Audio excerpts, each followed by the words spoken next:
Hello friends, welcome to our channel crypto with Vishal. कल के video में गाइस हमने बात करी थी कि अगर ईटीएफ अप्रूव नहीं हुआ तो क्या होगा, क्योंकि मार्केट बहुत ज्यादा बुलिश है। हर कोई बात कर रहा है यहाँ पे ईटीएफ अप्रूव होने में 1 दिन बचा है, 2 दिन बचा है, 3 दिन बचा है, कोई कह रहा है 5 को आएगा, कोई कह रहा है 10 को आएगा। ये सारे के सारे अपडेट चल रहे थे और इस अपडेट में कल एक न्यूज आई और उसने मार्केट क्रैश कर दिया। जैसे ही ये हुआ, वो टाइम पे जब बिटकॉइन 42,000 के नियर अबाउट चल रहा था, मैंने एक शॉर्ट बना के आप लोगों को अपडेट भी दे दिया था वहां पे कि क्या हुआ। थोड़ा डिटेल में समझते हैं अभी क्या हुआ यहाँ पे और वाकई में होने क्या वाला है। कि ईटीएफ अप्रूव होने वाला है या खाली मार्केट को मैन्युपुलेट करके पंप किया गया और अपडेट आएगा अब कि ईटीएफ नहीं अप्रूव हो रहा। और मेरा क्या ओपिनियन है यहाँ पे ईटीएफ अप्रूव होने के बारे में, वो आप लोगों को आज के वीडियो बताऊंगा। और ये जो मार्केट कल डाउन हुआ, मैंने कुछ बाई किया है, नहीं कि एक प्रोजेक्ट बाई किया, मैंने कौन सा था वो भी आप लोगों को बताऊंगा।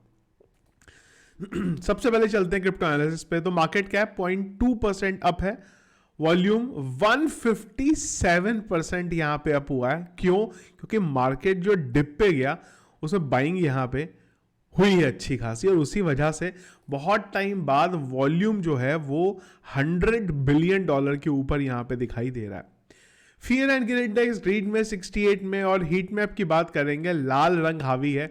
बीटीसी 4.69% डाउन, इथीरियम 5.77% डाउन जो है यहां पे दिखाई दे रहा है। वीडियो बना रहा हूं मैं, बिटकॉइन का प्राइस है 43,280 और कल भी जब वीडियो बनाया था तो मैंने आपको बोला था बिटकॉइन का प्राइस है 43,300 और उसी जगह पे फिलहाल बिटकॉइन जो है अभी यहां पे चल रहा है। तो हुआ क्या है, ये जो 2 घंटे के अंदर था ना पूरे का पूरा, अगर आप देखो तो यहाँ पे तांडव हुआ। बिटकॉइन चल रहा था 45,152 में और 2 घंटे के अंदर ही बिटकॉइन के प्राइस ने 9% का तकरीबन यहाँ पे डंप लिया और 41,000 तक हम लोग गए। 40,000 के लेवल को हम लोग टेस्ट ही करने वाले थे, पर उसके बाद हम लोगों को यहाँ से एक रिकवरी जो थी वो देखने को यहाँ पे मिली है। कल मैं बात कर रहा था आपसे फंडिंग रेट की, कि फंडिंग रेट अभी भी पॉजिटिव है। भाई लोगों को अभी भी लग रहा है कि इतने पंप होने के बाद भी अभी भी मार्केट पंप ही होता रहेगा, वही चीजें हुई। अब फंडिंग रेट थोड़ा ये नहीं बोलूंगा मैं कि अब अच्छा दिखाई दे रहा है, पर हाँ पहले से थोड़ा अब यहाँ पे थोड़ा लग रहा है कि हाँ अब थोड़ा मार्केट को भी लग रहा है, लोगों को भी लग रहा है कि यार मार्केट पंप होगा कि डंप होगा, क्योंकि पहले सब लोग यहाँ पे बुलिश थे और फंडिंग रेट जबरदस्त पॉजिटिव हो गया हुआ था। यहाँ पे अब थोड़ा सा नेगेटिव साइड में और जो नॉर्मल साइड में है वो यहाँ पे दिखाई दे रहा है। लिक्विडेशन की अगर आप बात करते हैं तो $591 मिलियन के लॉन्ग लिक्विडेट हुए हैं और $94 मिलियन के शॉर्ट्स लिक्विडेट हुए। टोटल अगर आप देखें तो ओवरऑल ये 684.5 मिलियन के टोटल लिक्विडेशन जो है यहां पे हुआ है। अक्टूबर से अगर आप अब तक देखें तो इतना बड़ा लिक्विडेशन हमें एक भी बार देखने को अभी तक यहां पे नहीं मिला है। पहले रीजन समझते हैं यहां पे क्या हुआ।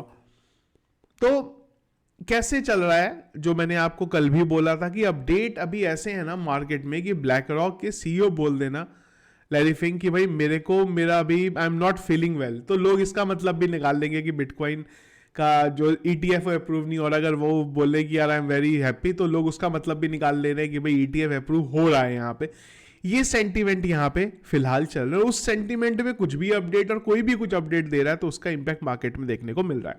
सबसे पहले यहाँ पे जो अपडेट आया वो आया कि ब्लूमबर्ग के एनालिस्ट हैं, उनके अकॉर्डिंग जो अभी ये पेपर वर्क है ना, कौन सा वाला, बिटकॉइन स्पॉट ईटीएफ का, ये पेपर वर्क काफी सारा बचा हुआ है। सबसे पहले की अपडेट आया, और ये जब पेपर वर्क बचा हुआ है तो हो सकता है कि ईटीएफ अप्रूव ना होता वो दिखाई दे आपको, थोड़ा सा डिले हो जाए, तो पहले ये आया अपडेट। इसके बाद आया यहाँ पे, और ये मैं आपको दिखा रहा हूं किस तरीके से चीज को मैन्युपुलेट किया जाता है। यहाँ पे हम बात कर रहे हैं यहाँ पे मैट्रिक्स पोर्ट की। इन्होंने 2 अपनी अगर आप देखें तो रिसर्च डाली। पहली रिसर्च ये भी कल आई है रिसर्च, और एक दूसरी रिसर्च भी इनकी कल आई। तो पहली रिसर्च ये थी इनकी अकॉर्डिंग हाई चांस है ईटीएफ अप्रूव होने की, और अगर ईटीएफ अप्रूव होता है तो बिटकॉइन का प्राइस आपको $50,000 जाता हुआ देखने को मिल सकता है। क्लियर है यहां तक?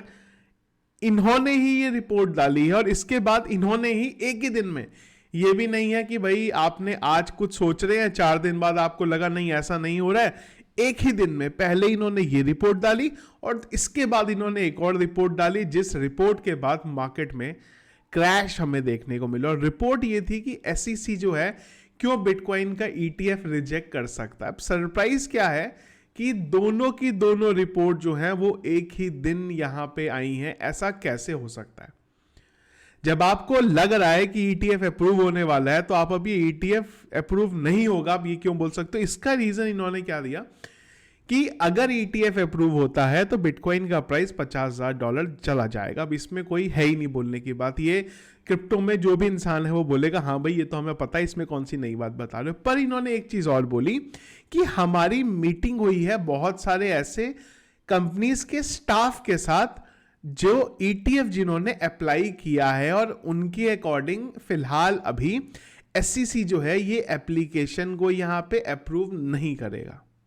ये इन्होंने सेकंड रिपोर्ट अपनी डाली। और इस समय मैं फिर से बोल रहा हूं आपको, माहौल ऐसा है कोई कुछ भी बोल दे, जिसके पास अगर पावर है। अब मैं तो कोई इतना बड़ा नहीं हूं यहाँ पे कि इतने मेरे फॉलोवर हैं यहाँ पे, पर अगर फॉलोवर हो और मैं इतना बोल दूं ETF अप्रूव होने वाला है, मार्केट पंप हो जाएगा, और मैं बोल दूं नहीं भाई ETF अप्रूव नहीं होने वाला, मार्केट डंप हो जाएगा यहाँ पे। तो जिसके पास थोड़ी सी भी पावर है, हल्की फुल्की सी भी, चुन्नू मुन्नू वाली, वो यहाँ पे कुछ भी बोल रहा है, उसका इंपैक्ट जो है यहाँ पे मार्केट में हमें देखने को मिल रहा है। इसके पीछे इन्होंने अपने रीजन भी दिए कि भाई हमारी जो बात हुई है और क्यों ये चीजें। एक रीजन ये दे दिया कि भाई जो ETF अप्रूव होगा उसमें 5 लोगों के वोट डालने जरूरी है, पर SEC जो है फिलहाल क्रिप्टो फ्रेंडली नहीं है तो वो वोट नहीं डालेगी यहाँ पे। दूसरा इन्होंने ये बोल दिया कि SEC जो है उसको कोई भी इंसेंटिवाइज यहाँ पे मैकेनिज्म नहीं है कि उनको क्या मिल रहा है यहाँ पे। तो ये इनका मानना है। यहाँ पे सिर्फ मैनिपुलेट चीजों को किया जा रहा है, और किस तरीके से किया जा रहा है ये आपके सामने है। एक ही दिन में एक ही ऑर्गेनाइजेशन अपनी 2 रिसर्च पेपर डालती है, एक में बोलती है अप्रूव हो जाएगा और दूसरे में बोलती है हाईली चांसेस है कि अप्रूव हो जाएगा, और अगले में बोल देती है नहीं भाई हमारी तो बात हुई है, वो यहाँ पे मना कर दें। तो मैनिपुलेशन नहीं है और भी कुछ यहाँ पे उसके अलावा नहीं है। क्या मैंने बाई किया कुछ यहाँ पे? बिल्कुल, मैंने एक ना अपनी बाइंग यहाँ पे लगाई हुई थी STX के लिए 5.3 पे। यहाँ पे वो जो थी मेरी कॉल एग्जीक्यूट हो गई यहाँ पे 5 गलत बोल दिया मैंने, 1.33 पे मैंने एक बाइंग लगाई हुई थी इसकी, वो एग्जीक्यूट हो गई यहाँ पे। तो मैं क्या करता हूँ ऐसे टाइम पे ना, और ये मैंने आपको पहले भी बोला था, मैंने ना बहुत सारी प्राइसिंग लगाई हुई है बिटकॉइन को बाई करने की, लिंक को बाई करने की लगाई हुई है, टिया को बाई करने की लगाई हुई है, STX को बाई करने की लगाई हुई थी, और भी प्रोजेक्ट की यहाँ पे लगा के छोड़ दी हुई है। अगर बिटकॉइन किसी दिन गिरा वहां पे मेरी बाइंग हो जाएगी, नहीं गिरा तो कोई बात नहीं यहाँ पे। क्योंकि कई बार क्या होता है ना, आप बैठे नहीं होते वहां पे चीजों को बाई करने के लिए, तो उस हिसाब से मैं कॉल लगा के छोड़ दी हुई है। एग्जीक्यूट होगी नहीं होगी, वहां पे नहीं होगी, तो उसमें STX की जो मेरी कॉल थी वो यहाँ पे फिलहाल के लिए एग्जीक्यूट हो गई हुई है। तो ये तो है फिलहाल मार्केट में क्या चल रहा है और क्यों ये हमें जो कल डिप देखने को मिला है। अब अगली चीज है कि एक्चुअल में मेरे अकॉर्डिंग मुझे क्या लगता है कि ये ETF अप्रूव होने वाला है नहीं होने वाला। तो देखो क्या है,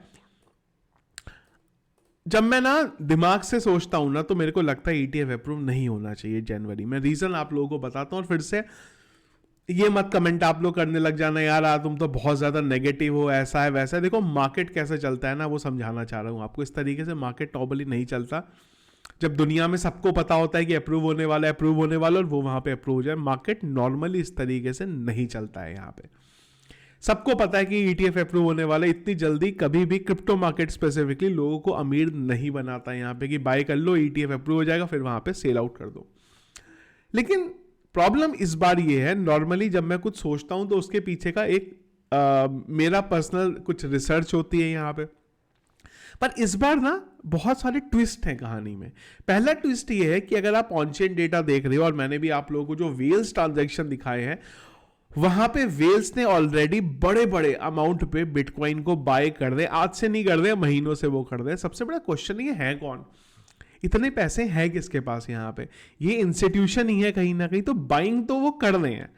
अब हमें वो पता कभी नहीं चलेगा, क्यों? क्योंकि वो किसी भी वॉलेट से बाइंग हो रही है, वो किस तरीके से इंस्टीट्यूट की होगी, क्या वो लैरी फिंक का अकाउंट है या वो माइकल सेलर का अकाउंट है, किसके अकाउंट है जिनसे बाय हो रही है, फिलहाल यहाँ पे पता नहीं है। पर अगर कोई इतने बड़े अमाउंट में बाय कर रहा है तो उसके पीछे कोई ना कोई उसके पास न्यूज होनी चाहिए, या फिर इतना पैसा पड़ा है कि उसको फर्क ही नहीं पड़ता। वो ये भी सोच रहा है कि यार अप्रूव नहीं होगा कोई बात नहीं, 6 महीने बाद तो हाविंग भी है, सॉरी 4 महीने बाद हाविंग भी है, उसके बाद तो प्राइस पंप हो जाएगा, तब सेल आउट कर लेंगे और हमें तो भाई बिटकॉइन को लंबा होल्ड करना है, ये सोच के कोई बाय कर रहा है तो यहाँ पे सही है। लेकिन अगर ये इंस्टीट्यूशन एक्चुअल में बाय कर दें तो उनको यहाँ पे पता होगा, पर जो मार्केट जिस तरीके से चलता है वो होगा ये यहाँ पे कि आपको ये दिसंबर के टाइम, ये जो जनवरी का टाइम है वो टाइम पे हो सकता है कि एक न्यूज आ जाए कि ETF अप्रूव नहीं हो रहा है, मार्केट जबरदस्त तरीके से नीचे गिरेगा, यहाँ पे सब लोग आशा छोड़ देंगे क्रिप्टो मार्केट से, क्रिप्टो मार्केट बेकार है, यहाँ पे खाली मैन्युपुलेट होता है, यहाँ पे खाली फड होता है, करते करते जनवरी निकलेगा हमारा,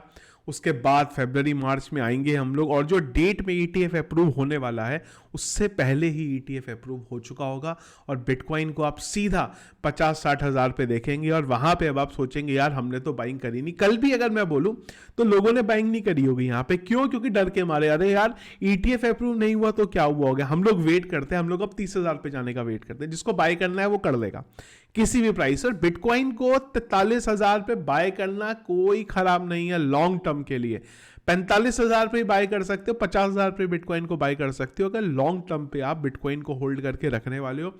25-26 तक का प्लान है, अगले 2-3 साल तक का, कि हाँ भाई हम लोग होल्ड करने को तैयार हैं।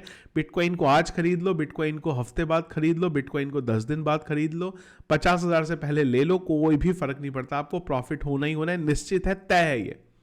हाँ, पर अगर शॉर्ट टर्म के लिए लिया है तो आपको फिर देखना पड़ेगा यार, और थोड़ा नीचे जाएं, एवरेज करें, इधर करें उधर करें। मेरे अकॉर्डिंग जो मुझे पर्सनली लगता है यहाँ पे, और ये बोलना ना, ये चीज़ों को स्ट्रेट फॉरवर्ड बोलना ना कई बार बैकफायर कर जाता है। क्यों? क्योंकि अगर जनवरी में अप्रूव हो गया तो लोग बोलेंगे अरे यार आपने बोला था और हम लोगों ने बाई नहीं किया आपके चक्कर में। देखो अपनी रिसर्च करके रखो, मेरे को क्या लगता है मैं आपको वो बता रहा हूँ, क्या मैं बाइंग कर रहा था, जब मुझे अपॉर्चुनिटी मिलती है मैं ले रहा हूं उस समय, क्योंकि मैं लंबे टाइम के लिए होल्ड करने वाला हूं। और ETF एक लौता पैरामीटर नहीं है बिटकॉइन की, क्रिप्टो की सक्सेस का। क्या आज से पहले ETF था? नहीं था। तो ETF के अलावा भी बहुत सारी चीजें हैं। बिटकॉइन की हाविंग होने वाली है, हिस्ट्री रही है, जब भी हाविंग होती है पैसा आता है। दिसंबर से जो इंस्टीट्यूशंस हैं वो भी अब बिटकॉइन को अपनी बुक्स में रख सकते हैं, बहुत सारे रूल्स चेंज हो रहे हैं। तो ETF एक लौता ऐसा फैक्टर नहीं है, पर हाँ ETF इन सब में कैटलिस्ट का काम करेगा, पॉजिटिव कैटलिस्ट का काम करेगा, जो जल्दी हमें उस जगह पे पहुंचा सकता है। बाकी चीजों से भी हम उस जगह पे पहुंच जाएंगे, $1 लाख, $2 लाख, $5 लाख, $10 लाख पे बिटकॉइन जाएगा, पर ETF से वो थोड़ा सा जल्दी हो जाएगा। ETF अप्रूव नहीं होता, बाकी चीजों से थोड़ा सा हमें टाइम लगेगा, बस ये यहाँ पे होने वाला है। तो ETF कोई ऐसी चीज नहीं है कि नहीं भी अगर अप्रूव हुई, SEC ने मना भी कर दिया तो बिटकॉइन खत्म हो जाएगा, कोई फर्क नहीं पड़ेगा। पर हाँ थोड़ा सा पीछे हम लोग जरूर आ जाएंगे और फिर जिस जगह पे है वहां पे आने में हम लोगों को टाइम लग जाएगा। तो इसलिए मैं बोलता हूँ लंबे टाइम के लिए होल्ड कर दो, किसी भी प्राइस पे बिटकॉइन को बाय करो, कोई फर्क नहीं पड़ता, चाहे 26 पे बाय कराओ, चाहे 30 पे बाय कराओ, चाहे 15 पे बाय कराओ। जब बेचना आपको बड़े प्राइस पे है, $1 लाख, $1.5 लाख, $2 लाख पे बेचना है, तो किसी प्राइस पे आज आपने बाय करा है उससे कोई बहुत बड़ा आप लोगों को जो है वहां पे फर्क नहीं पड़ जाएगा। और मैन्युपुलेशन से बच के रहिए, इस तरीके के मैन्युपुलेशन आने वाले दिन में भी देखने को मिलेंगे। और जब ETF अप्रूव होगा तो मार्केट को एकदम से डरा दिया जाएगा कि भाई ETF अप्रूव नहीं होने वाला, ETF अप्रूव ही करना अपने आप में कोई बहुत बड़ा क्राइम है, और सडनली न्यूज आ जाएगी कि ETF अप्रूव हो चुका है, बिटकॉइन स्काई रॉकेट वहां से बन गया हुआ है। तो ये था इस वीडियो हमारा आज का, और मार्केट में क्या चल रहा है और कैसे मार्केट को मैन्युपुलेट किया जा रहा है वो आप लोगों को मैंने यहाँ पे समझाने की कोशिश करी। इसके अलावा अगर कुछ और दिन भर अपडेट रहा है इंपॉर्टेंट, वो हम लोग टेलीग्राम पे डिस्कस करेंगे, जिसके लिए टेलीग्राम का चैनल आप लोगों ने ज्वाइन नहीं किया है जरूर ज्वाइन कर लीजिएगा, लिंक वीडियो के डिस्क्रिप्शन में मिल जाएगा। सर्च करके, मैं बार बार बोल रहा हूँ क्योंकि नए लोग भी अब क्रिप्टो करेंसी में आ रहे हैं, सर्च करके क्रिप्टो विद विशाल या किसी भी क्रिप्टो के इन्फ्लुएंसर के चैनल को मत ज्वाइन करिएगा, सेम नाम से और इससे भी ज्यादा यूजर्स के टेलीग्राम चैनल ऑलरेडी स्कैमर्स ने बना के रखे हुए हैं, आपके साथ वहां पे कोई स्कैम हो सकता है। वीडियो पसंद आया इसको लाइक और शेयर जरूर कीजिएगा। चैनल पे अगर आप नए या फर्स्ट टाइम वीडियो देख रहे हैं जरूर हमारे चैनल को सब्सक्राइब कर लीजिएगा। Thank you friends.